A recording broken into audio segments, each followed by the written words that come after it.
என் நண்பனோட நாட்டு படகுல கனவா மீன் பிடிச்சிட்டு கரையாக வந்துக்கிருக்காங்க. வாங்க என்னென்னு பார்க்கலாம். நண்பனோட நாட்டு படகு தான் இது. நாட்டு படகு. இன்னொரு படகு காட்டுறோம் பாருங்களேன். அதுக்கு பற்றிலா இந்த இவ்வளோ இந்த படகு. இந்த படகு வந்து எதுக்குன்னா இதில் தான் போய் கனவா பிடிக்கிறது. கனவா பிடிக்க ரொம்ப வசதியான ஒரு படகு இந்த போயா பாருங்களேன். குட்டி வாண்டா இருக்கா.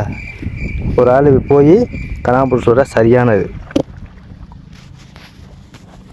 நம்ம சேனலை லைக் பண்ணிட்டு அப்படி சப்ஸ்கிரைப் பண்ணிக்கங்க. ரொம்ப நன்றி. என் கையில் நான் வச்சுருக்கேன்ல பாருங்களேன். இதே இப்போ ஃப்ரெஷ்ஷாக பிடிச்சிட்டு வந்த கனவா மீன் ஸ்பிட்டுன்னு சொல்லுவோம்ல, அது கொஞ்சம் எக்ஸ்போர்ட் குவாலிட்டி. எங்கள் ஏரியா பகுதியில் இது வந்து மீனவர்கிட்டருந்து 400 ரூபாய்க்கு எடுக்கலாங்க. ஆனால் அது எக்ஸ்போர்ட் குவாலிட்டி ரொம்ப விலை போகும். பாருங்களேன் ஃப்ரெஷ்ஷுங்க. இப்போ தான் பிடிச்சிட்டு வந்தது ஃப்ரெஷ்ஷு.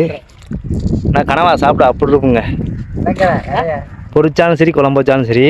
ஆனால் கனவா பயங்கர டேஸ்ட்டாக இருக்குது. உங்களுக்கு வேணும்னா நம்ம ஏரியா மண்டபத்துக்கு வந்து வாங்கிக்கோங்க.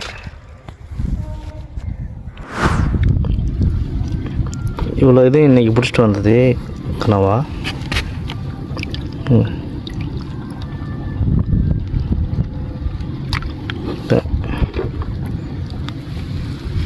ஒரு 5 கிலோ வருங்க.